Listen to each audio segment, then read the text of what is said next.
If anyone is familiar with the works of David Paulides, author of the Missing 411 book series, you may remember that Paulides mentions that he has not yet come across any cases of missing people where the person involved carried both a personal locator beacon and a firearm.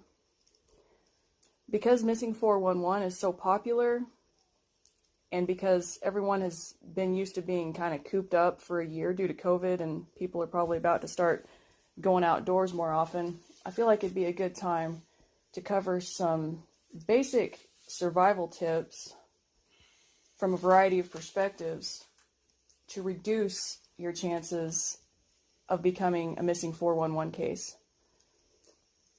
We plan to look at it starting from a gun safety standpoint, then briefly cover a physical preparedness where a lot of the numerous physical wilderness prepper YouTube channels might leave off, and then we'll continue to a more spiritual perspective. I have people here that have more experience than I do with extensive training, weapons, survival, things like that. And so I'm going to have them add to the talk here. We're going to use some nicknames here. I'm Ash, joined by Mutt. We've got Wizard, and we've got Leo. We should probably get into a little bit of our backgrounds, whatever anybody wants to share. That way it gives the listeners kind of an idea of where we're each coming from. Like, we're all very different. Of course, no two of us have the same background. So, Mutt, you want to tell us a little bit about yourself? I was in the Marines, 9 years. Just got trained there, but also grew up, my dad was a Marine, so he trained us, weapons training, stuff like that, how to fight. Mom was very spiritual. She believed in God, feared God, but at the same time also in all the other things that go bump in the night. She was a plethora of knowledge, and she had books on a lot of different things. So, of course, grew up always hiking, stuff like that. Grew up in Arizona. People who know Arizona know it gets hot. All right, thanks. Wizard, do you want to go on a little bit about yourself, kind of where you're coming from, whatever you feel comfortable sharing? Well, I come from a long family background of spiritualists. My great-grandmother was actually quite famous because she could go into a hospital and tell you every room where a patient was fixing to die because she could see and interact with the angels standing outside of the room. And this has been passed down through my mom's side all the way to me. And it started out at a fairly young age. I would have entities or something try to get at me. And then I would have this experience where these thousands of little red butterflies would swirl over me, and I'd know everything was okay. No matter what else was going on, if those butterflies were there, I could go to sleep. And then over the years, I also experienced hundreds, if not thousands, of death dreams, night terrors, in which I died over and over again. And so it was a very haunting experience that always drew me really tight in with the spiritual world. I did try for many years to forget about it. I joined the U.S. Army. I was a close combat specialist, urban warfare, mount, that sort of thing. But it always drew me back, because once you've been touched by it, there's nothing there's nothing else that you can ever say again. Sort of like with a near-death experience. Once you've experienced it, there's those that have and those that haven't. I didn't get into like all of my childhood or whatever in my rant. No, I lived my entire life in the spiritual. And what should also be mentioned, kind of what I bring to the table in this, is I am a paranormal investigator. However, I'm a lot more Harry Dresden and a lot less ghost hunters. I'm sure most people have seen Ghost Hunters or something like it, where they go in with their electromagnetic meters and hear some whispers in the dark and run out screaming. For the Harry Dresden fans, of which there are many out there, especially in the paranormal realm, he comes at it from more of a practical metaphysical standpoint. His exact role is that of a wizard, and also why I take the name as well, in which I go in and I try to figure out what's wrong. Why is it happening? Not if it's happening or anything else, because that should be fairly apparent to any experienced paranormal investigator, whether you're dealing with a teenage psychic phenomenon or an actual poltergeist activity. Just a few short questions to the family, generally without any woo-woo, will straighten that up. But then I want to understand if it is genuine, what's wrong? Because there's been too much in this world of spirits being treated far too harshly. If you think everything is evil, and that sort of becomes the problem. But I want you to build a picture for a moment in your head, if you will. You've just been in a motorcycle accident. You're covered in road rash. You're sitting in the hospital room. You've been sitting there hitting that nurse's station button over and over, and nothing's been happening. Eventually you get angry, you start tossing bedpans out into the hallway. In response to this, some frocked up idiot charges into your room with a super soaker filled with lemon juice and starts hosing you down to make you leave. Imagine what your future interactions with humanity would be like if you believe in the spiritual realm at all. And it's those kind of things that I want to fix. There's been too many centuries of that sort of harshness. Now, there are entities out there that deserve it fully on, and that needs to be recognized also. But far too often, they don't. There's so many people out there that in general just want to judge without researching, without any kind of degree of humility. I was a very strict skeptic of this kind of stuff for years. In fact, Leo, if you remember, when we first met about, over 10 years ago, I used to joke around and say, I listen to this funny paranormal stuff on YouTube, and I think everybody's kind of like that to a degree, and then something happened to me. What got me into all this, I guess a little bit about myself. I consider myself a believer in Messiah, so it's a Christianity, more of an emphasis on the historical biblical aspects of the Old Testament, and really getting to that kind of a worldview of all the New Testament being based on Moses, the 5 books of the Torah, the prophets, and the writings of the Old Testament. And I do intend to do some more videos later talking about some of these spiritual aspects and how they might relate to the Bible. I feel like in general the church as a whole has kind of left out, has done a tremendous disservice to its followers, because they don't have a strong background in teaching the Old Testament. And that's why whenever this channel got started, there seems to be no shortage of paranormal related channels and even investigations or cryptids or anything like that. I did not see many made by people with kind of my particular background. And so I guess my goal in this is to, first of all, make anyone who's had any kind of a bizarre encounter feel like they're not alone. And two, kind of bring everybody together in this discussion. I don't want anybody to be left out. If somebody has a totally different religious background, I'd like there to be something for them too. Like, not everybody is a Christian or even Bible believer. And so I'm hoping by bringing some other viewpoints into this, which, by the way, I will mention are interesting in that they don't necessarily disagree on this stuff. That's why I'm really thankful to have Wizard here, and Leo, anything you'd like to contribute is, of course, welcome too. You want to get into a little bit of your background, Leo? Sure. I was raised in a very Christian family.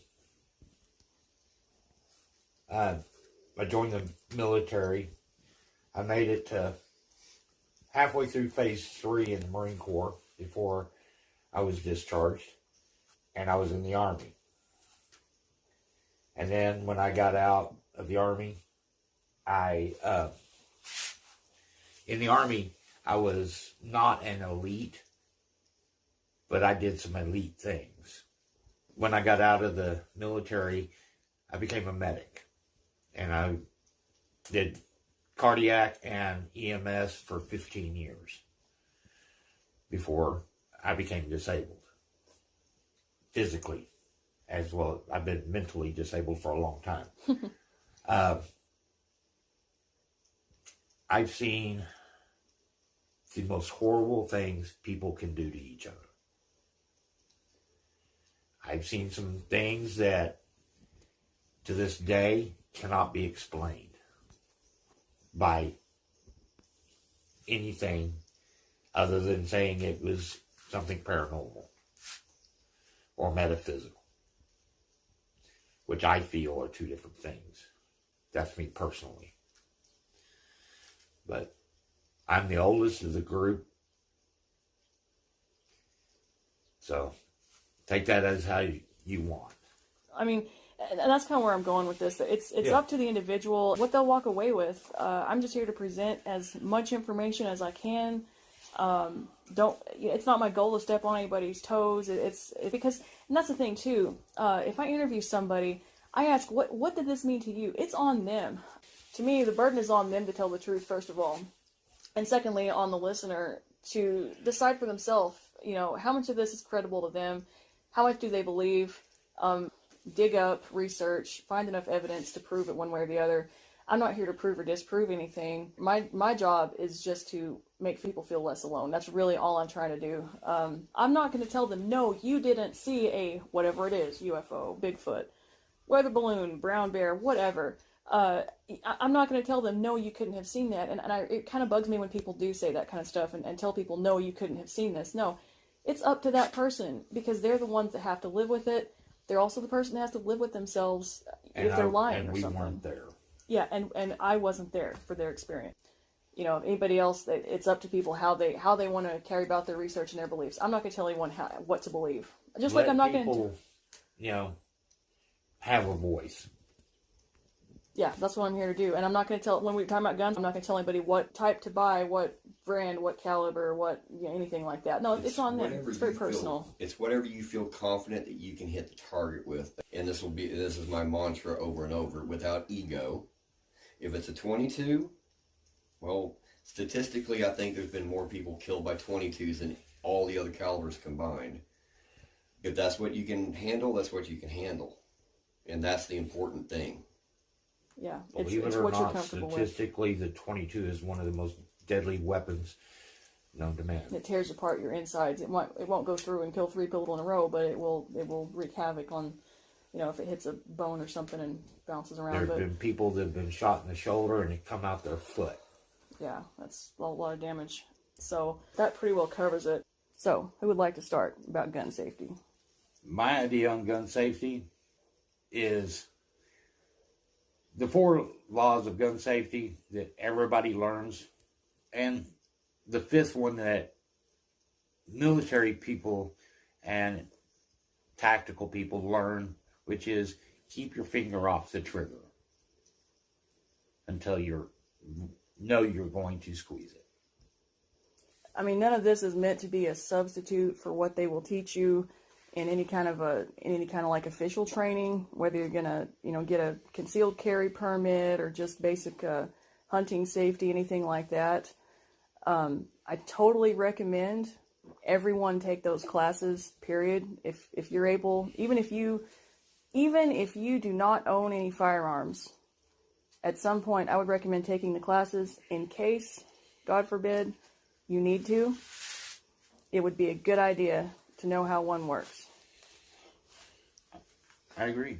So basically he went over your typical basics in gun safety. I'll come at this from a little bit of a different perspective. What did you purchase a firearm for? If it's more for a human threat or more for an animal threat.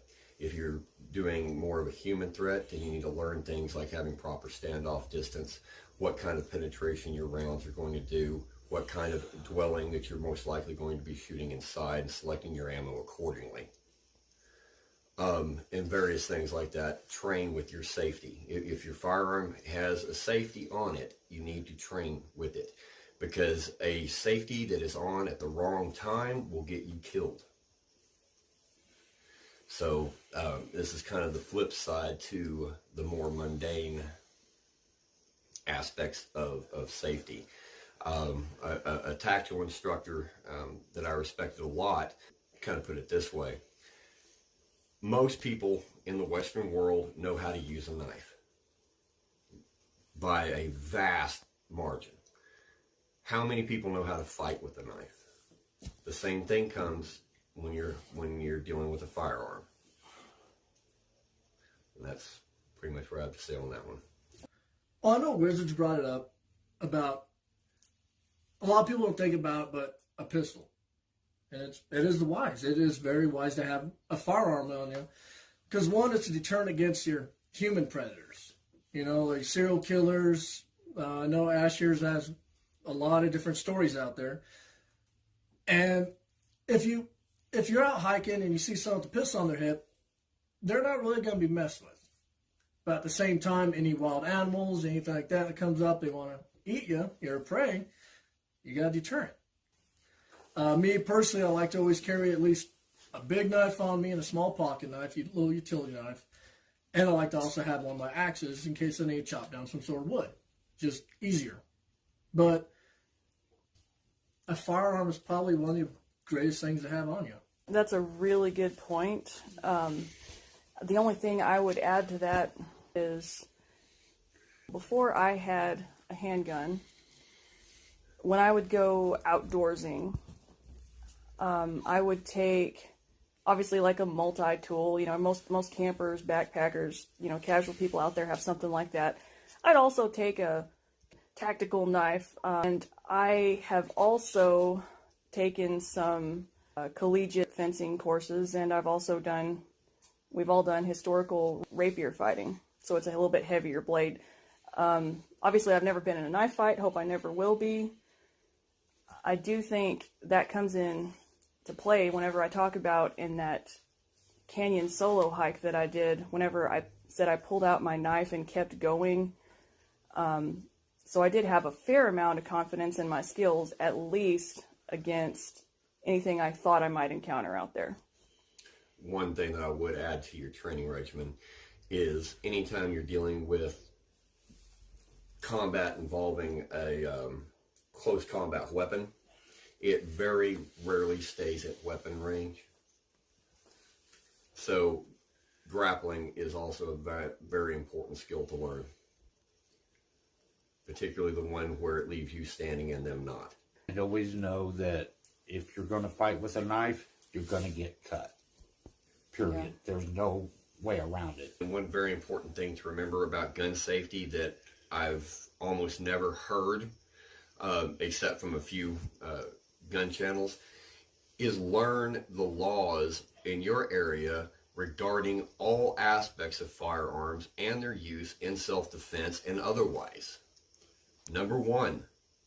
Because you certainly don't want to come into some kind of a legal situation as well as a survival situation if there happens to be a mistake or a misunderstanding or something like that. That's a really great idea. Plus, it's a good idea anyway, and there are legal services you can subscribe to on a monthly basis, like Texas Law Shield is one of them. But what they'll do is they'll kind of streamline the process for you of, if you're for example, a concealed carry permit holder, or even open carry in Texas, if you're traveling, it'll help streamline the process of looking up the laws in the areas of places you're going to be traveling through. For example, if you're traveling from Texas to Arizona, it would cover New Mexico as well, or to Montana, all the places in between and back. And it's super helpful, and I highly recommend being up on the laws in those areas.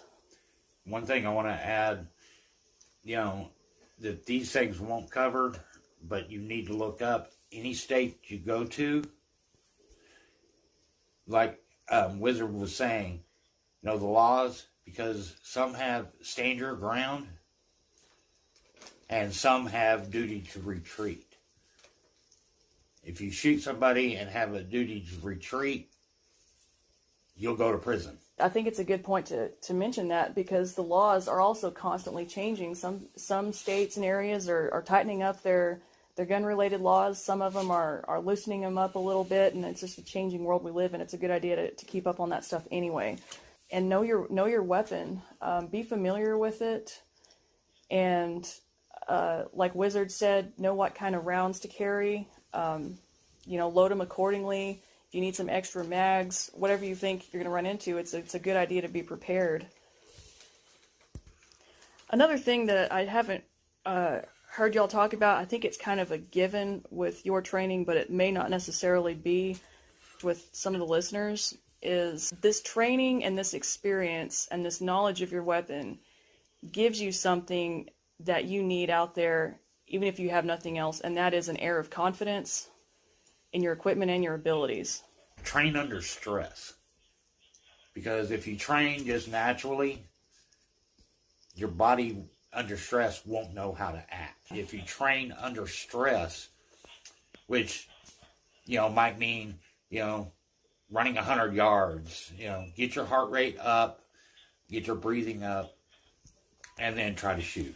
Yeah, these are things that you don't get whenever you're at a weekend gun range. Right. Just going out shooting and plinking ain't going to cut it. There's a saying that I've heard from y'all and I've heard from other sources, which is something along the lines of slow is smooth and smooth is fast. Right. And what that means is when you practice with something slowly to get the hang of it, it eventually builds a muscle memory with that particular device. And the more you practice with it, the more your body gets used to making those movements. That's where the smooth part comes in. And then when you need it in a high adrenaline situation, smooth is fast. You can do it quickly because you're already used to the movements. Your body knows what to do. It doesn't have to, you don't have to, force it. What I say is, like, if you're going to practice, first of all, it's a great idea to practice regularly, obviously. 2, when you do it, I recommend drink 4 to 6 cups of coffee before you go out there on that range. And when you got the shakes, get a nice amount of shaking that would simulate the adrenaline that would be going through your system in case you ever needed to use that. And obviously with a shorter barrel weapon like a pistol or some kind of a carbine or something like that, you've got more movement per shutter or tiny movement that you make. It could potentially really affect your target. And it's really easy to miss with a short barreled weapon when you're shaking, because it's just so easy to exaggerate those movements. More people miss with pistols than they do with long range, but that's more of a mental aspect, because in all actuality, small shakes with a long range equal bigger differences on your target. Where short range, small movements shouldn't affect your target area that much. Mentally, it's the other way around. Because in combat, most people will shoot above the head of their enemy instead of killing their enemy. A lot close their eyes. These are proven mental things that have happened in combat. It's because generally, most people don't want to kill or injure people. Also, a jerk reflex that makes you shoot down. Right. That's interesting. Yeah, I believe there's a book, The On Killing by Lieutenant Colonel Dave Grossman. He covers that. A lot of people just have, if it's a human that's their target, they just don't want to. It's just it's a deep embedded instinct to not want to do that. Yes, because we're essentially good creatures when you come down to it. If we got over our petty little differences and understood more of that, we wouldn't need any of this talk in the first place. Right on. But shock of all shockers, the wizard would recommend meditation. I agree. And especially a particular meditation in which you start calmly and you start building this void around you like a warm blanket that shields you emotionally from everything that's going on. You're still aware of everything, It's going to shield you emotionally from what's going on in this void. And you start to build it, of course, in the safety of your living room. And then once you can do that, maybe out while you're walking, then maybe while you're driving. And so that you can call upon it anytime you need. And that will help you to build that, and over time, this will build that autonomic response. And when you get into a stressful situation, it'll just fold over you, kind of like Doctor Strange's cloak, and help you deal with whatever the situation is. Mentally, what Wizard was saying is extremely true. You need to have that shield around your heart and your mind, because essentially people are good. You know, you learn that from a child, and you need to block out that thought process and let your body do the work. Yeah, let your training kick in. Because, you know, if you let your mind get into it, you're going to miss. Because you don't want to. And metaphysically speaking, this is your higher mind shielding your ego. These people that say, oh, I would do this, that, and the other in that situation, don't know. Yeah, They're let me essentially idiots. let me cover that right now. Actually, I'm going to jump right in here. When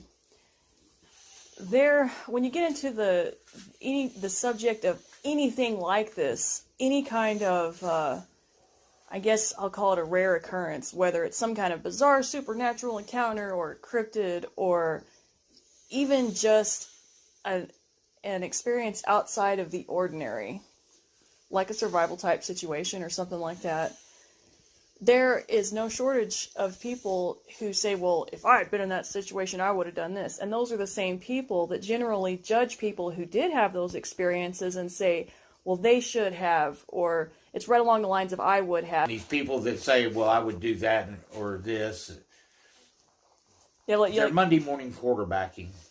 And even if you've been in stressful situations, everyone that has really been in the muck, as you could say,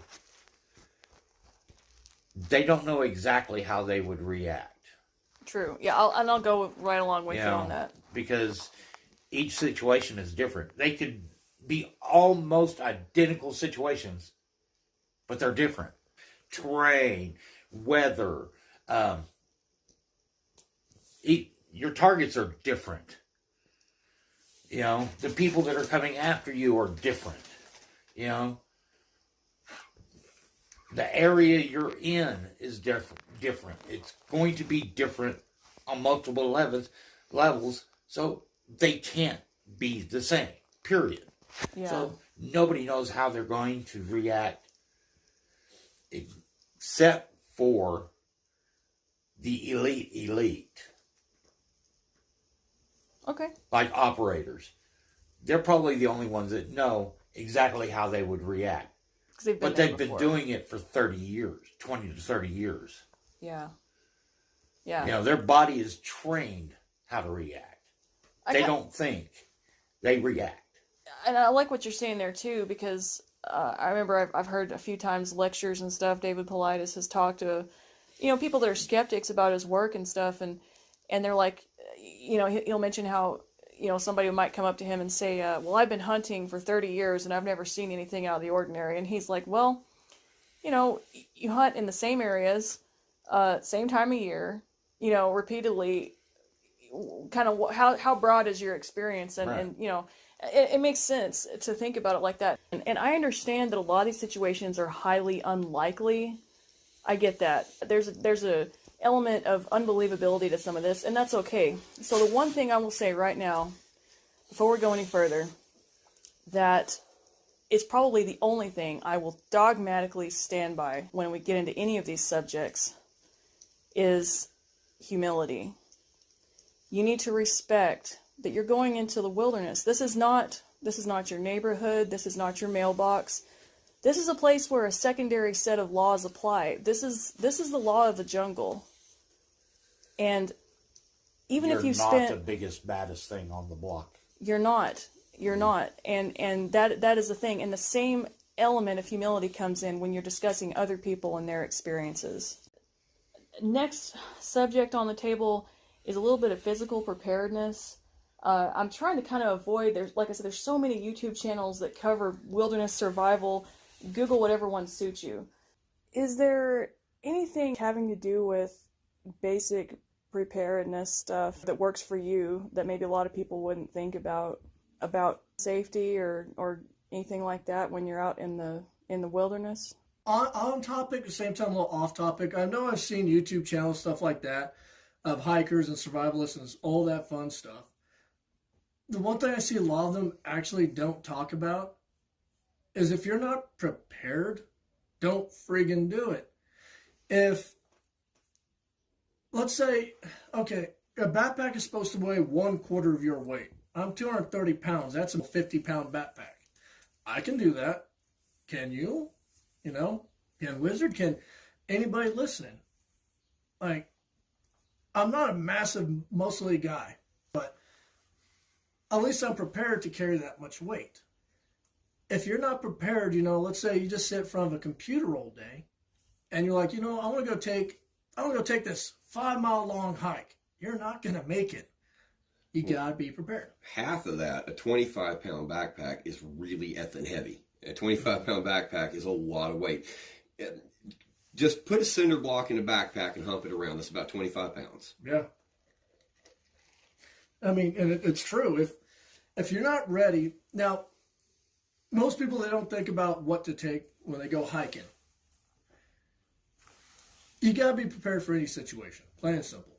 Now, that doesn't mean take your big old 4-season tent in the middle of the summertime. It doesn't mean take a hammock in the middle of wintertime. Be smart about it. Just pack at least 3 days worth of food, at least 2 gallons of water. Like the saying goes, 1 gallon per person per day. At least 2 gallons of water for yourself. And just supplies to get by. Fire starters, probably called mercy blankets, normal stuff like that. Don't just go, I want to go hiking, and the only thing you got on you is your little Yeti cooler bottle of water. It's like, you're not going to last long. Yes, and not to be contrary or anything, but a hammock with a long fire can keep you nice and toasty down to the negatives. Oh, no, I'll agree with that one there, actually. Yeah. I think there's something I'd like to add to that I didn't even think of before. A couple of things, and there may be people that cover this, I don't know, but do it a few times and then you get used to what you need and what you don't need, because your needs may be a little different from somebody else's. And you find out if you pack a few things that are redundant. Yeah, but it's just like you say, you need about half of what you think you do. Whenever I was teaching kids, just basic things to help them out in their airsoft games, helping out the owner of the field and whatnot, I would take them through some basic movement drills and everything else, and then I timed it deliberately like this. We'd take a 5-minute break. And inevitably, you would see just stuff coming off of those vests every which way. Yeah, and that was just from simple movement drills.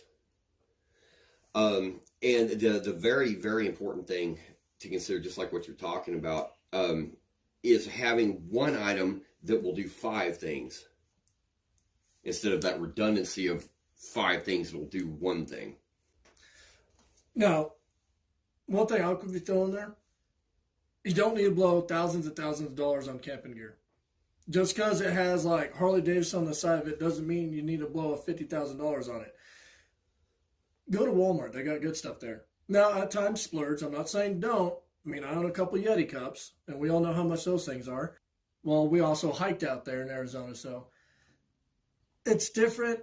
I know it's different wherever you go. I know Texas heat's different from Arizona heat. I know Mississippi heat's different than Maine's heat. You just got to be prepared for stuff like that. You got to know what you do. And for the love of all holiness, I know it's been a thing forever, but stop hiking through the brush in shorts. Just stop. And chacos? Yeah, even though it's really hot, you tend to want to wear less clothing. Here locally, which is where our little talk is based on, is the Texas Panhandle area. We have anything from 10-degree winters, sometimes sub-zero blizzards blow through here in the winter, and we have 110-degree summers in July. It's hot. Semi-arid region, so sometimes we get humid days. Sometimes it's a dry heat. Depends on where the dry line is. It's a weather phenomenon that happens up here. And then sometimes it snows on Easter. Right. But one of the things I also think of that works for me personally, and I realize everyone's different, I see a lot of outdoors and sports clothing that is synthetic fabric that's it hypes breathability. It is lightweight to pack in an emergency situation. It does dry quickly should you find yourself getting wet or having to wash it. But I prefer cotton for the very fact that the backpackers tell you to not pack cotton is because it's heavy and it holds water. So what I do is I'll soak that down with water, and it holds the moisture for a long time and keeps you really cool. And it's a good trick I like to do when I'm hiking outdoors, and it also works for riding motorcycles or biking and stuff like that. Keeps you cool. Unlike wool, which keeps you warm when it's wet, cotton cools you off when it's wet. The coolest summer tunic that I have is wool. It's way cooler than my linen tunics.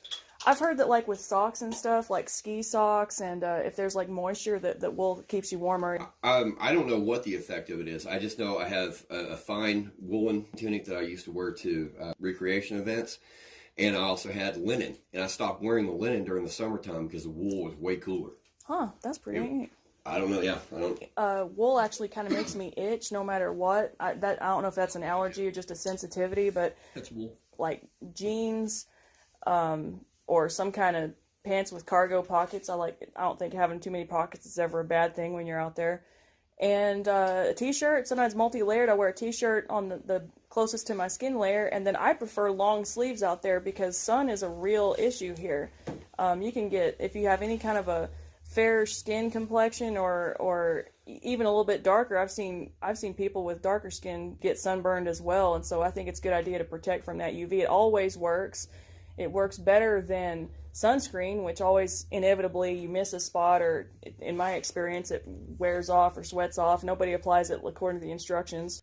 Like, I got those SA Fish & Co. Sleeves and face mask things. Those things are amazing. I know I went hiking 2-3 weekends ago. It was, what was it, like 70 or 80 degrees that weekend. And I had those things on, had my pants, my old t-shirt, and I had those on my arms. While I was sweating the whole time, my arms are actually staying cool. I think they're a polyester blend, like you were saying. They're synthetic. Yeah, they're synthetic, but now those things were nice on the arms. You know, it was sunny. It was definitely going to be burning real bad no matter what. Those things are nice to have. I like those synthetic, those cooling sleeves also. I always keep those in the car with me. I have several pairs. I keep them, at home. I keep them in my go bag or everyday bag, just because you never know if you're going to be out in the sun for a little bit, or they do keep the sun off really well, and they stay in place. Yeah. I have been tubing, like being dragged behind a boat on a tube in a lake, and flown off and jumped off and swam in the water all day long, and they did not budge. Did not even get a little stripe of sunburn at all. I highly recommend those too. Yeah. I mean, but I do agree with you about your t-shirts, normal clothes, stuff like that. You want the stuff that breathes really well. So 2 points. First off, I generally don't do the synthetics. I think the brocade on my vest is, but this is bamboo fiber and linen. He's fancy. It's because I do it because of certain metaphysical energies and stuff like that, and the free flow of them. But the good thing about a cotton is too, if you are in a extended survival situation and you do have a fire kit, you can turn a cotton t-shirt into char cloth very easily. Mm-hmm. Linen's a little too flammable.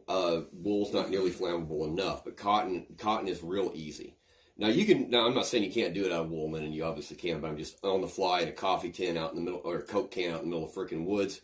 Cotton's going to be your best choice to do that. And my advice to this is forget all the survivalist crap. Forget all the survivalist channels, forget all that stuff. If you really want to learn and do primitive living, that's what you need to learn. You can have your bug out car, you can have your bug out bag, you can have your bug out bunker, or what the hell ever you have. But in the long term, it's primitive skills that are going to get you over. And if you have the primitive skills, then you can employ them from the very get-go during the survival phase, and then you're just that level more prepared. And so you talk about minimalist kit, right? And typically what I take whenever I went on some of my extreme hikes, like for instance, I did a 3-day snowshoe hike unsupported through the White Mountains of New Hampshire with a tarp and a fire kit, and of course my snowshoes, and and the walking poles that go with that. But literally that's all the kit I had is a tarp and my fire kit. Nice. So, but my point is, that I'm doing something awesome nobody else can do is primitive skills. The Vikings, whenever they were trekking across North America or where the heck ever they were, settling Iceland, they weren't loaded down with sledges of igloo coolers and crap, Ozark tents and igloo coolers. So I just think that the primitive living is a better way to approach it from the get-go if you can. Oh yeah, I second that. You were talking about metaphysical reasons of not wearing certain fabric types. I completely understand that. Like in my religion, I don't wear clothes that are mixed, interwoven with wool and linen. Like it's against the Bible straight up. I mean, I'm not here to judge anyone that does or anything. That's not what I'm going for. And I feel like I second you also on the having that primitive survival skill. There's a holiday that we celebrate called Sukkot. It's called the Feast of Tabernacles in the Bible, and the whole point of it is you and your family or your church congregation or whoever gets out and spends a week in the for all intents and purposes in the wilderness for a week in the fall. And the way our calendar works, sometimes it's a little bit earlier in the fall, sometimes it's more like mid-fall, mid-autumn. And so, especially in this area, you get all kinds of weather. During that week or 8 days that you're out, you can get snow, sleet, rain, drizzle, hot, dry, hot, humid, kind of the entire gamut of weather types. And I feel, and again, once you're out there, you don't know what you're going to do until you're out there. Then you realize what works for you, what works, period, then what works for you as an individual or your family or whoever you got with you. If I may, this may be slightly off tangent what we're currently talking about, but this literally just came to me. I know Wizard will understand this. I know the prior military and law enforcement understand this. But Wizard was saying, you need primitive skills, not survival channels, Like I was saying, any gear, not the highest expensive gear you can get. One thing you always have to remember, no plan survives first contact. Is a big military thing. It's a big law enforcement thing. Basically, you can have this most utter perfect plan to go into the bad guy's camp and get their leader. Everything, 100%. This is a beautiful, perfect plan. Until you see the first enemy a combatant on the hill. And now your plan's screwed because he was not in your plan. See, and that's why, and it's worked for me, and I'm not going to go out on a big thing and say this is going to work for everybody or even the majority of people. Yes. But I have an objective, and after that, I don't think. Like, the objective is to get to the bottom of the mountain. I jump off the mountain, and I figure it out on the way down. And that seems to be the thing that works best for me. But just like you're saying, if you plan it out, everything will go wrong. And then because your plan went wrong, you're extra screwed because then you're flustered because you had a plan, you had an expectation, it's not been met, and that extra flusters you. Mm-hmm. I think I love the way you put that. I'll put it into a micro scale, and it's like if you're walking in a urban environment, you're walking down a street or a sidewalk, it's a nice even terrain. You can think about other things. You can plan your trip to the store. You can figure out what you're going to do when you get there on your way there because the ground is nice and even. However, whenever you're walking on some kind of a trail or off a trail, you look down, you look around, you always reassessing every single step of the way. You're looking for rocks that you might step on or fall or hurt yourself. You're constantly making that mental effort just to get every single step of the way. So you really can't plan too far ahead in that kind of environment either. It's just kind of I see a pattern there. I see a pattern of what we're talking about. We were talking about the mental side of it, and the confidence is obviously a big thing. I am going to take that one step further as we approach the spiritual part of our discussion and say this stuff may change you. Whenever you have an experience, I think everyone has a certain set of beliefs about Not anything. may, will. It will change you, and I think everyone has a certain set of beliefs that they are maybe raised with, and that they go into the wilderness with. I would say it's a great idea to pray before you go, or like Wizard said, meditate. Whatever makes you that bubble of comfort, like he talked about. Prepare yourself before you go. Go out there with good intentions. Go have a good time. But that's really no excuse to not prepare physically as well. Which actually is a good point to make about the spiritual side of the firearm. Yeah, let's go there. If you agree, okay? Because the first thing you have to understand from a metaphysical standpoint is that is a massive lump of cold iron on your hip, right? Even my Glock has more iron in it than any giant hunting knife that I have. So, and that has a tendency to disrupt a lot of the psychic activities of a lot of entities that live primarily on the other side. They don't like it. It disrupts the electromagnetic connection that they have to this realm. Also, just general scalar type orgone, however you want to call it, energies. They just typically don't like that presence. And there's a lot of things out there that don't like iron.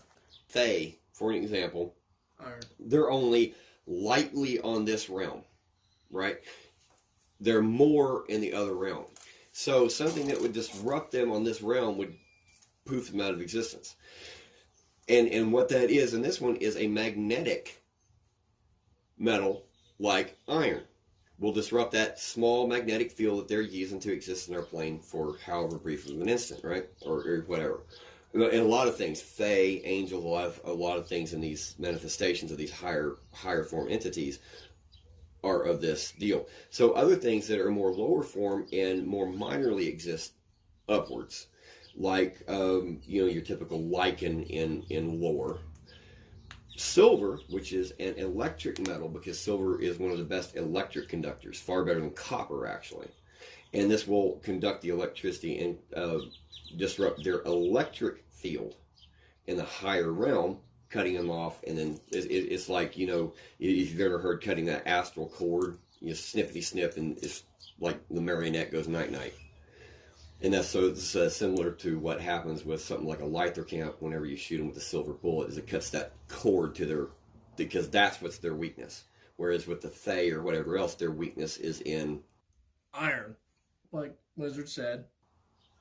Because anybody that deals with like ceremonial magic and has dealt with, say, angels or any other type of spirit, an Olympic spirit, demons, if you travel that way, will never cross a line, or very hesitant at least to cross a line, and this is when you draw the magic circle, that has been cut with cold steel or cold iron, because they understand, especially sharp, because they understand that is death to them instantly.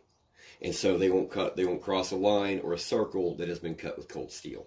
I think Dr. Stephen Skinner actually talks about this as well. He does a lot of work into the Renaissance grimoire text. The next thing is when you have it on your hip and you truly believe that it's going to protect you, it actually becomes something of a holy talisman. Very much like that knight's sword, in which that faith in it becomes something in and of itself. And some of these nastier entities that do inhabit especially darker regions in the forest, or particularly energetic regions such as where the water is running over the crystalline stone, they're going to sense that on there, and they're going to shy away from it as much as a Christian that truly believes in that cross would protect them from something. It's going to have a very similar effect. That's an interesting point. There's a degree of confidence that comes from that. And I mean, personally, I try to avoid any kind of what I would call a faith in an object. Like I said, to me, it's a good idea to have confidence in your ability with whatever that is. And there's plenty of stories of people that have been in a combat situation and gotten shot and their lives were saved because they maybe had like a Gideon's New Testament in their shirt pocket or something like that. As far as the electromagnetic aspect of that, a lot of people don't think about this stuff. There's a scientist that recently stated that the universe is more unseen matter than seen matter, and that things are more made out of electromagnetic energy than they are physical matter. Yeah, and when you get right down to it, it all comes down, just like the New Agers that I used to snark at always said, it comes down to light and vibration. Everything about it, because on the subatomic level, the only thing that makes matter solid is its interaction with light, which creates that particle wave collapse into solidity from, the airy possibility. But some of the more like-minded individuals out there might also say, well, a sword fits all those criteria. And it does, except for the mundane aspects of it. A firearm is a better weapon against a mountain lion or another human being, and there are going to be much fewer questions asked. Also, the your typical interactions while you're out there hiking are going to be different, between having a Glock on your hip versus a broadsword. The interactions you're going to have out there with other people are going to be different too. And so, at the same time, while being protected, it's about also enjoying the experience. So you don't want to go out there and just be odd. I mean, yeah, if I was out there hiking and I come across an individual wearing a kilt carrying a broadsword, I'd probably avoid as much interaction as possible, not gonna lie. For me, I'd probably be, hey, my people. But they're singing my song. But yeah, so that is an important aspect. And if for some reason you are an individual that's more minded like myself, you can do things to your ammunition, especially if you're carrying a more revolver type weapon, and in which you anoint them with holy oils or whatever else is going to make you feel better about dealing with a potential supernatural threat. I would say that calm that brings you, whatever it takes. Now, I'm not here to judge anybody's thing. If you want to anoint your pistol or whatever, I'd say do it. It would not be out of context historically. I mean, there's plenty of people that have done this, different cultures throughout the generations. What you got, Leo? Just recently, there was some soldiers that got a hold of some ammo that anointed it in pig's blood over in the Middle East. Because in the Middle East, pigs and their blood and everything are extremely taboo. Extremely. I'll say from a metaphysical standpoint, that is extremely poor taste. I agree. I'm just saying the most recent that has been publicized. But yes, it is an example. Yeah, that's an example. As an example. I probably wouldn't do that because I don't do pork blood, either. But anything, I don't condone it. Yeah, and I only do pork blood and sausages. As far as what Wizard was saying too about the light energy and vibrations, as a Christian, I do not disagree with that. I think that's really fascinating, especially, when we get into these discussions about, the world was spoken forth in a word, a light came forth, or later on where it talks about these different spirits or the darkness versus the chaos in the Hebrew words. It's very interesting. I'd probably like to do a whole subject just on that kind of stuff, like you were talking about. Light, energy, and vibration is what it all boils down to. So I personally believe that human beings have a soul or some kind of a part to them that's broader than just their physical 3D body. A lot of people have had a strange experience. I think anybody, even the most hardened skeptic, could say there was a time that they maybe was thinking about a certain friend, and that friend called on the phone right then, or something like that. There's a degree of it. Now, it's up to the individual how they want to explain that. Even the most hardened skeptic would probably, if they were honest, admit that they've had some unexplained experiences, even if they were small. Yeah, Leo, what's up? There's a lot of times that the mind will provide a different aspect from what you actually see. Your mind will basically disavow what you saw unless you're open to it. You may have seen something and your mind just, nope, I didn't see nothing. I personally live in a world where there is no separation between the material and the spirit. It exists all together, and Exactly. should be treated all together. That's what I'm saying. But there's people out there that they don't want to acknowledge that anything else exists. Well, Absolutely. It's not that they don't want to. It's perhaps that they can't yet. We're all on our own journeys. I can agree with that. I have a great example that I like to use when I talk about this stuff. One time I was riding in the truck with somebody, and we're going down this main street, and I saw a man riding a large unicycle. The guy had fluffy hair in a ponytail, a bright colored bicycle helmet, and the unicycle had like a luggage rack kind of on the back. The guy, I think it was like a bright green unicycle. The guy had like red hair that was fluffy in a ponytail, and then like a purple bicycle helmet. And I was so taken aback as we're cruising down the street, because I'm in the passenger seat, the driver's paying attention to the road, and my jaw drops open, and I see this unicycle rider go by. And then as we were cruising down the street at like 40 or 45 miles an hour, my brain was still trying to make sense of what I was seeing. I did not pick up my camera and take a picture, even though my phone that I had with me had a camera on it. I was just shocked. And then I proceeded to try to explain what I had just seen to the driver who didn't see it, and he had trouble believing me. In fact, he made fun of me for a long time. I'm like, no, I know what I saw. Okay, so then fast forward, a couple of months later, we're in a store, and the store owner and us are all three talking, and the store owner, somehow it comes out in the discussion about seeing this guy, the same guy, on a bright green unicycle with red hair and a purple bicycle helmet, and he says, I saw it too. And then so the driver that was in the vehicle with me said no. I said, now he started to believe me more because somebody else had said he saw it.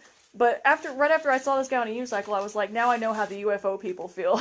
Nobody will believe this, and I didn't get a photo in time. So interestingly enough, that phenomenon that you just described is precisely why two people at a time don't vanish.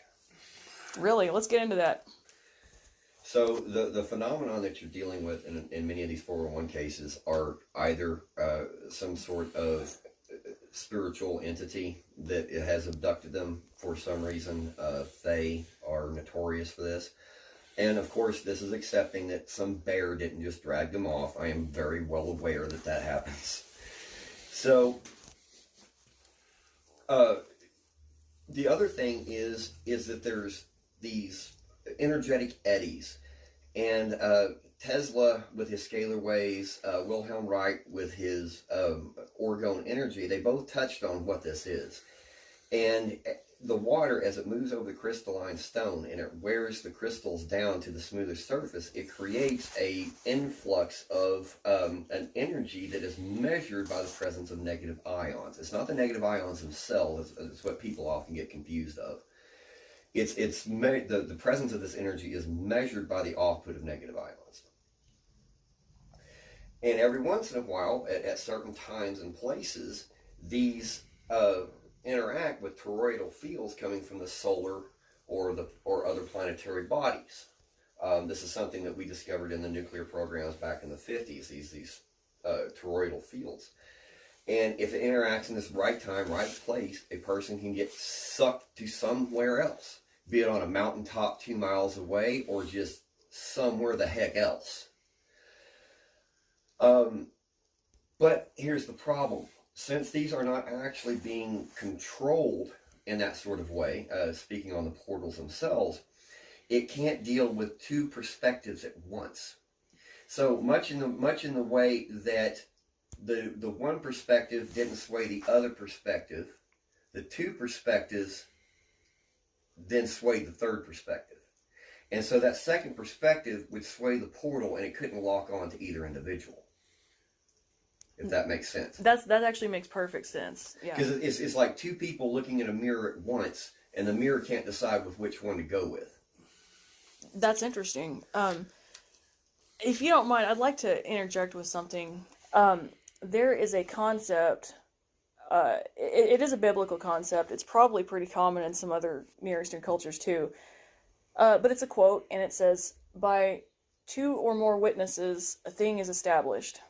And so whenever I talk about any kind of bizarre phenomenon, UFOs, Bigfoot, whatever. Those are the big two there. What got me into this was, yeah, there's probably a fair amount of people that are whack jobs that are just making things up to get attention, or just to hoax people that are gullible, or hoax people that believe in this stuff. That's just human nature. But what it came down to was, if I claim to believe a Bible that states by 2 or more witnesses a thing is established, and we have how many witnesses of these bizarre incidents, and I don't take them seriously, that's on me. That's between me and my Creator and whatever I say I believe. And here's the other thing, coming at it straight down the lane, is regardless of whether you accept my explanation for it or you think it's some other more mundane cause, the basic rule of hiking safety is 2 people at all times. 2 to 3. A point I think you brought off of camera was the whole deal about 5 people being a problem in certain areas. And this is also true just in general, because you also get too big of a group of people, the weakest of the herd is going to get picked off, whether you're talking about supernatural or preternatural predators. And so especially the children and the old, they become more in danger. A perfect episode, my mother-in-law went hiking with a whole bunch of family on their big vacation. She wound up turning around and heading back to camp and fell off the dang mountain. Fortunately, she snagged a cedar branch about 20 feet down and was able to be rescued. But that's exactly the kind of stuff I'm talking about, because the larger the group, the less attention that each member has, and the more chance also that they're going to eventually come into a perspective that's solely their own. Yeah, because in those situations, you want to keep the group small, because subconsciously, the larger the group, the less situational awareness happens. Just as general safety, much less some kind of a supernatural. Everybody subconsciously thinks we're in a group, we're safe. Yeah, everybody clicks up and goes yakety, yakety, yakety, yakety. Where it's the exact opposite. The next thing, in actuality, falling off a mountain. I mean, that could make a nice joke, other than it's actually pretty sad in reality. Yeah. Well, yeah, I agree. But situational awareness that's why most elite groups are small. Like military 5. elite, yeah. 5-member teams is generally a large team. The Rangers are an exception, but they're taught differently. You get too large of a group, then you get some dill hole that can just wander off in the middle of the night and join the Taliban. Right, exactly. But most of your elite teams are 5 members, 2 to 5. Carrying on in the theme of situational awareness, I used to go out by myself quite a bit. If I ever have any kind of a bad feeling about an area, or just kind of a creepy vibe, I'll leave. I have pushed my luck at least once, and that encounter is recorded in the Canyon Solo Hike video, and ever since then I'm a lot more careful about that. And maybe it's because I'm older and know more about things that can go wrong, whereas when you're younger, you kind of tend to think you're immortal. I don't know. Or maybe the world is actually changing to where more of this stuff is happening. There could be that argument too. Either way, I'm with y'all. I think it's a good idea to rather be safe than sorry. Maybe let's look at things to avoid. If y'all have ever come across anything when you were out there that you just had a bad feeling about. I've heard a lot of people who are in the military talk about that. And a lot of outdoors people also talk about that. Is there anything you'd like to add? Well, actually, I don't think we've talked about this before. Me, Ash here, and one of our other friends, we're in one of our local parks here, and at night, doing a hike, and it was just weird, but put simple, we're walking and just, I don't know if y'all, any of you listeners or anybody, I'm pretty sure you felt this, that feeling of being hunted. That something's just not right. It's just like you're basically getting all the bad vibes, bad juju just being pointed at you, like something wants you.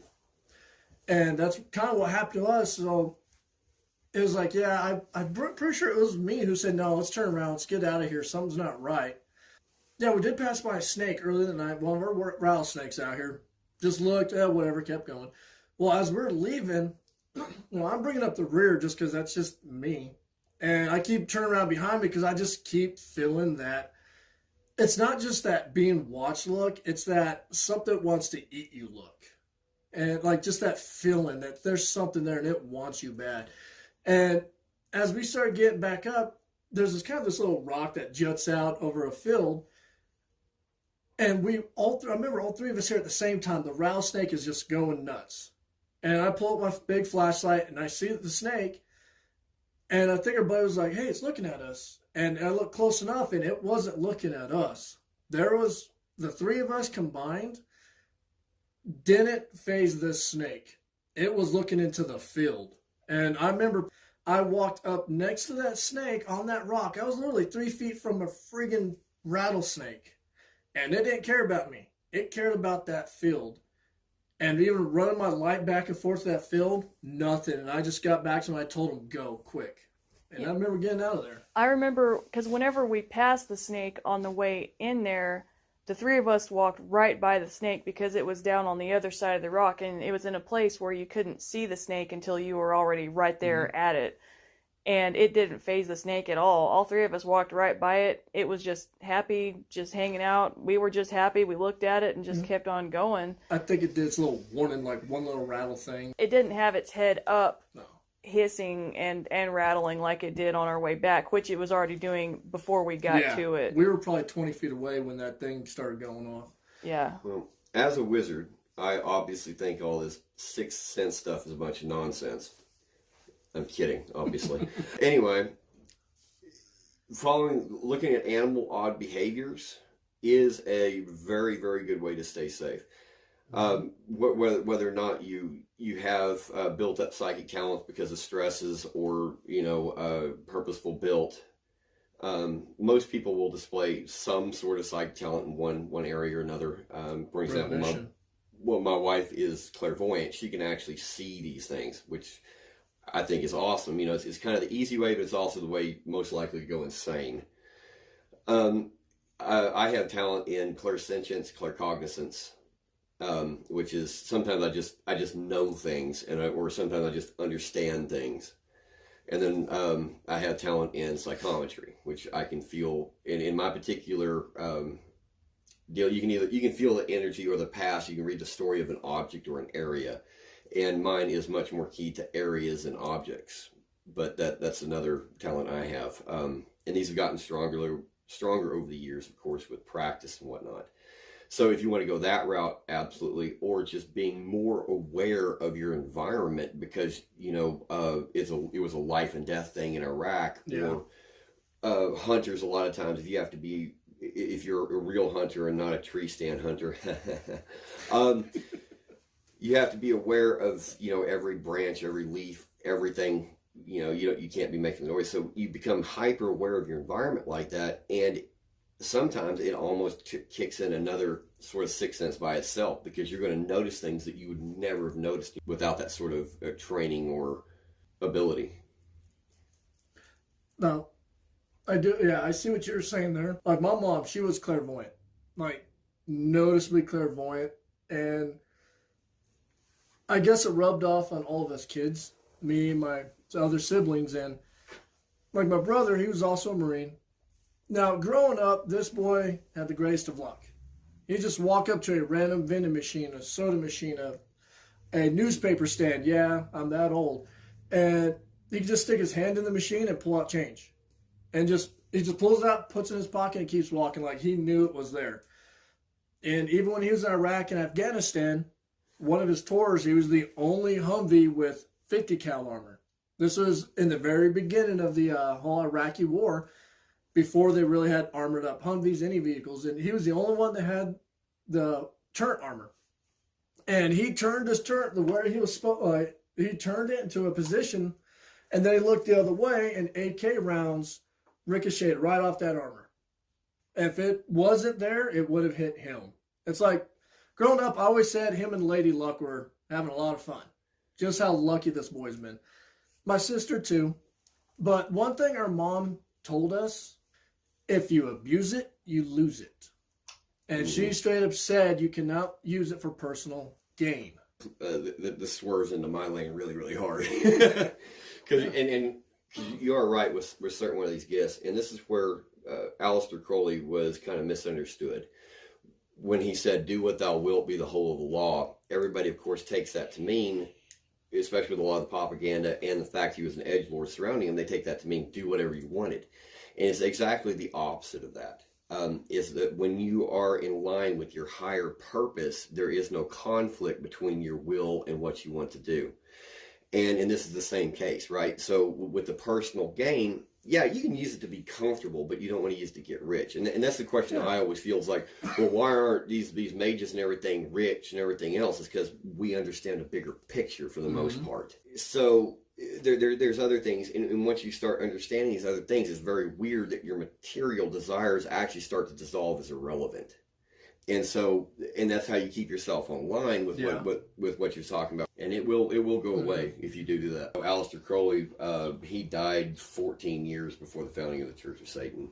Anton LaVey was the founder of the Church of Satan. He's actually the guy that a lot of people get Aleister Crowley confused with. He was one of the founders of the Church of Satan. I don't know if the Order of Set came before or after that, but they're kind of spawns of each other. And he wrote the Satanic Bible. And that's about all I know about the guy. I know there's some other esoteric stuff. That's, not the car I ride in. So Yeah. That's about all I know about it.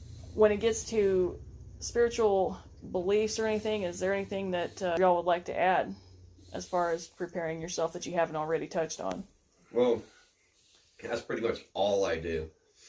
So whether it's the talismans or the powders or the oils or whatever else, that spiritual preparation is 99 point, of what I'm going to do. Yeah. The main thing is meditation. I have that gun, on my hip or something if I'm out in the parks, absolutely.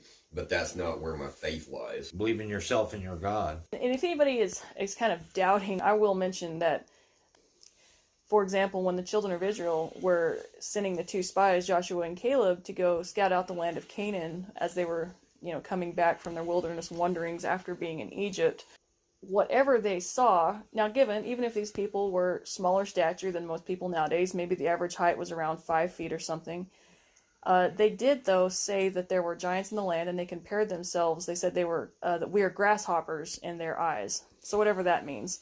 Now, it's true, the people could have been really tall giants to them. They could have been 6, 7 feet tall. They could have been like our modern-day basketball players, and that would seem kind of threatening. To me, that does not explain the fact that a bunch of grapes from the land was so large it took 2 men to carry it on a pole. I also don't foresee Thor fighting off Shaquille O'Neal. And so whatever it was that they came across was scary enough that these seasoned fighters who had already fought many other people groups and survived in the wilderness for 40 years were terrified for their lives. So whatever that means to you as an individual, whatever you would see, have you ever seen a person of any size that you were truly afraid for your life if in bad circumstances? It's possible. What you got, Leo? I will say any person that gets into a situation that isn't scared is a liar. Absolutely. Hafthor Bjornsson is a good example of somebody I think I'd be being terrified of. Yeah. If he was angry at you and coming at you. Yeah. And it's like, I'm not a small guy, but that's just ridiculous. Yeah, that guy's huge. A child with a gun is just as deadly as Hathorn with a gun. Anytime you involve any kind of weapon, anything can happen. If you say you're not scared, be afraid of no man, no matter what his size. When danger threatens, call on me, and I shall equalize. Thank you. Anytime someone says, "Oh, I wouldn't be scared in that situation," he's a liar. Or I wasn't scared, he's a liar. Because either he wasn't scared or he wasn't there. I'm not saying that fear is a bad thing. It's how you utilize that fear. Absolutely. Sometimes people can convert that fear into courage. from a metaphysical standpoint, that's called transmutation or internal alchemy, in which you turn one emotion into a higher emotion. Just because you're scared doesn't mean you're wrong. It's whether you turn it into courage or cowardice. Same thing as anger and hate. It's okay to be angry, but if you allow that to build up inside yourself without a healthy expression, it will turn to hate, and that will start to eat your insides like cancer. In fact, there's a Bible verse that says, be angry and sin not. So it's not a bad thing to be angry. Everybody has anger from time to time. God, the Bible is described as being angry. So emotions, it's what you do with them. And it's how you use them. Exactly. And that's why it carries on again, back into the wilderness, back into interactions with other people, a degree of humility, and respect. It all goes down to respect. You're out there in a place that you're not used to. Be prepared. Go back to the Bible about these things. Whatever you want to call them, there's several different words used. There's the sa'ir in Hebrew, which has to do with a furry goat thing. It's also used when it talks about Esau. There's a camp of people that believe that the Bigfoot might be descendants from Esau or descendants from Cain, or perhaps some kind of hybrid race from back in the ancient days that the Israelites were commanded to kill. I don't know. I don't think anybody can say definitively. I can get into it, but it gets really screwball weird, especially for this. It's screwball weird even for this discussion. That's great. I really want to get into it now. We can also do a separate one if you want. Yeah, that would probably be better. I mean, keep this more information based so people actually pay attention to what we're saying. Okay. So so basically my whole point of this is, as a Christian, I do not see that this stuff is not mentioned in the Bible. Like the best-selling book in history, there are parts where it could cover. Now, as a matter of personal interpretation, that's on the individual. I'm not here to tell anybody exactly what to believe. I am here to tell people to look it up for themselves and explore this stuff and encourage people that whatever you believe, if something like this happens to you and you see some strange phenomenon or something that's unexplainable, know that you're not alone, and that it may in fact even fit in with what you say you believe, and you just haven't been taught that. You have just not encountered that yet. We're all on a journey. We're all growing, and we're all changing and developing. I was always told the difference between a hero and a coward is how you utilize emotions. If you utilize the fear for courage, you're a hero. If you utilize that anger to stop whatever you're angry about, you're a hero. If you don't utilize that anger and it turns into hate, you're a coward.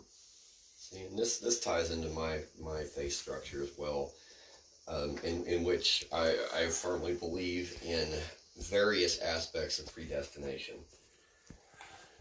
And the gods aren't really as concerned with what happens to us in our lives, but rather how we deal with them.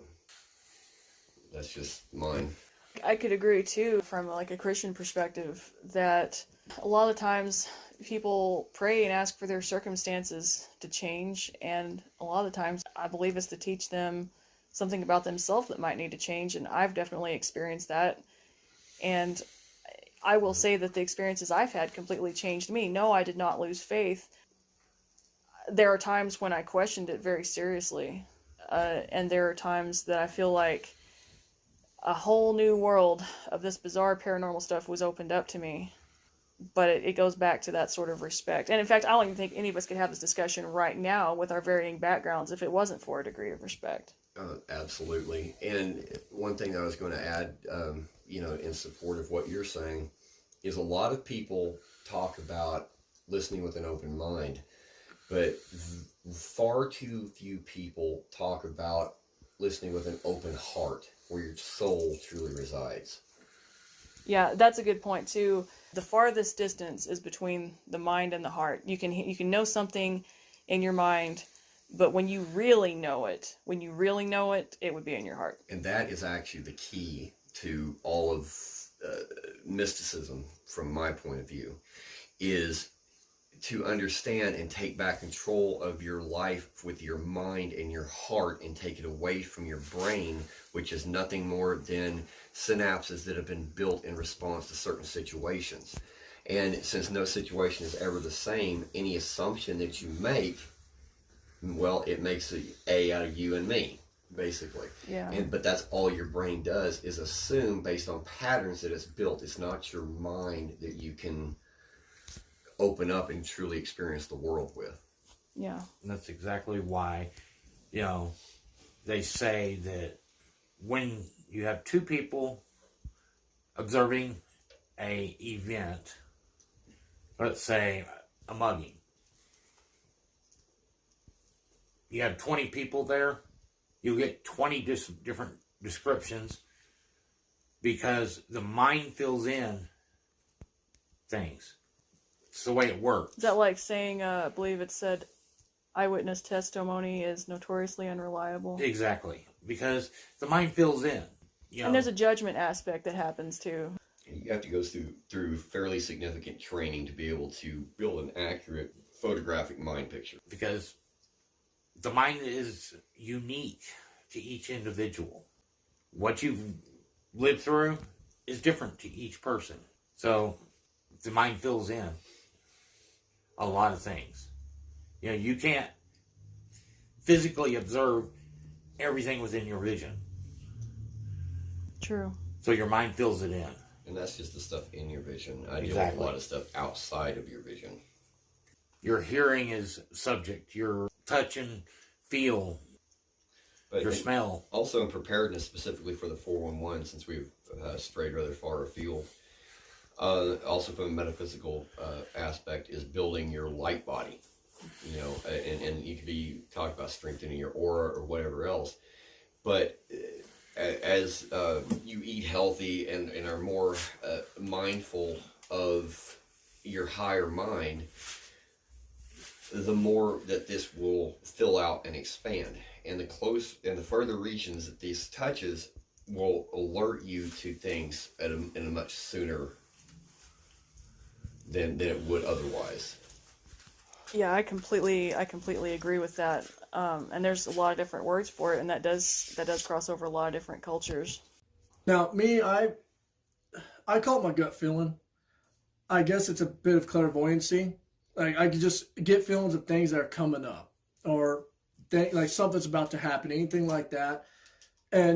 Or sometimes I just get like, the best way to put it kind of feels like an anxiety attack. I'm sure everybody out there has those, so they understand that feeling. And to me, though, it's not anxiety. It's there's something wrong with the family member. And I run down the list in my head of every family member, and usually the one that's having an issue, I'll call them. Hey, you good? Oh, okay, then see what I can do to help, type of thing. At the same time, I have this weird, uncanny ability to like read people. It's just like I can sit there and talk to them for a bit, and it's like I know them. It's like I know who they are, type of thing, I guess. The best way to describe it. I don't know what that's called, Wizard. You may know that one. I don't know your fancy terms. I think it's called Age of Aquarius. Like I said, I'm a double Scorpio with the Pisces moon. Nobody wants to hear about your moon, Wizard.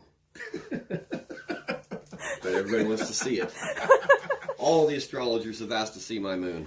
It brings all the boys to the yard. And about that gut feeling and stuff whenever you're, out there. Yeah, like, one thing I did something stupid. It's when I'm starting to get that gut feeling, I'm with good family, my friends, stuff like that, I get very defensive. I don't want nothing getting to them. Well, the stupid thing to do is go challenge it. As in, you walk towards it. That's the dumbest thing you can do, and yes, I did that. That's what I'm saying, don't do that. You sit beside twice. somebody that's making a career out of that, right? Oh, yeah. No, it's like I've done that twice. The first time was our best guess of what this thing was is a skinwalker. Our best guess. And yes, to this day, when I start thinking about that, I feel it looking for me. That's just that I'm being hunted feeling when I start thinking about this thing. Now, when I went looking for this dang thing, because I was getting tired of it, basically assaulting my friend's wife and his kid, I had my pistol on me. I walked up to where my gut feeling told me it was at. and it was in some trees, some thick, tall grass, bush, stuff like that. And I start projecting in my head, come on, you bastard, come out here. Dumb move. Don't do that. Because it threw something at me. I don't know what it was. It threw it, and I had my Marine Corps boots on, steel toe boots on, and it actually cut the top of that leather across the steel toe. I'm pretty sure you remember that, Ash. I do remember. And, I kid you not, I still have those boots somewhere. I think they're in storage right now, but it's cut across the leather. Those are military boots. They're tough. The soles aren't, but the leather is. And the other time was we were at a friend's, something similar has happened, and I walk at it. The thing is about that second time is when it dawned on me what was going on. It's leading me away. I don't know if I was the biggest challenge. I don't know if I was the thing that it couldn't take down, but it was leading me away from those I was protecting. That's why you don't do that. If you stand and fight, you stand and fight with the people you're with. Never, ever separate yourself. Dumbest thing you can do. That comes up a lot in this kind of thing, missing 411 included. Let me just quickly clarify. It's not hunting these things is dumb. It's if you're defending someone, your loved one, your family member, the thing that's the person being hunted, if you will, the weaker of the group, leaving that person, that group, to hunt the hunter is dumb. It's basically an ambush, like you were saying, Wizard. It's an ambush. Mm-hmm. They're pulling you away to get around you. Yeah, that's the dumb part. Yeah. Stay with the primary. If you're going to defend them, you stay there. If, like David Plitus, a lot of children go missing, and usually by somebody just turning their back, and the kid's gone. If you're knowing you're in an area where stuff like this happens, make sure someone's always watching. Someone's always looking. Never turn your back on stuff that you know you're in a bad area. And that's generally a good idea anyway. Like, say you're a complete skeptic, you don't believe in anything supernatural, which is okay. I don't judge that one bit at all, actually. Even then, you got like mountain lions and other kind of predators that are known for attacking from the rear.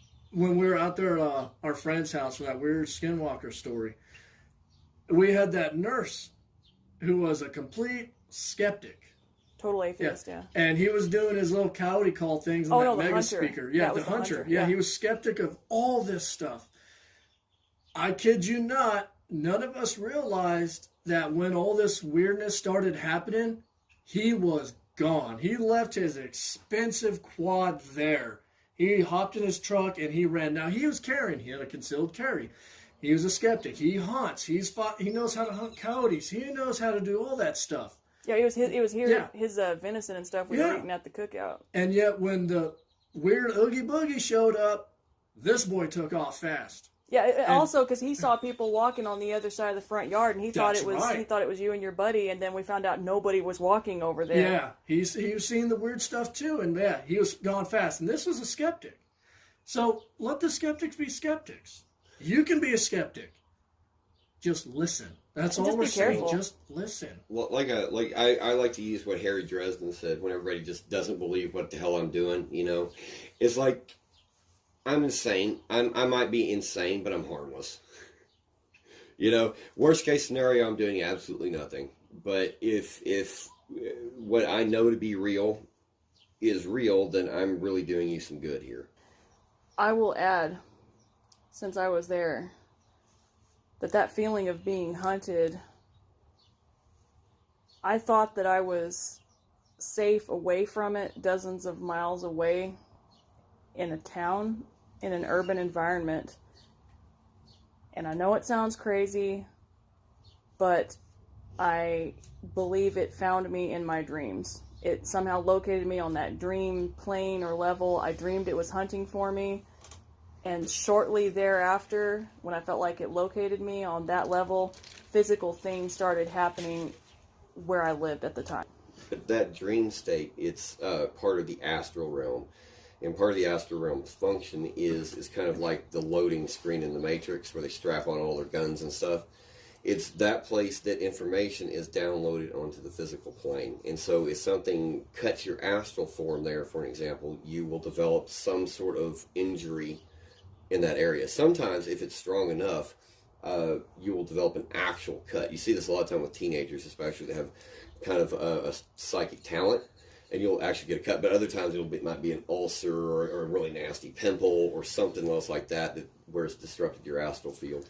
It's all similar to like those poltergeists where you see about people when they're being haunted in their sleeps or being attacked when they wake up. They got the scratches down their backs, the arms and whatnot.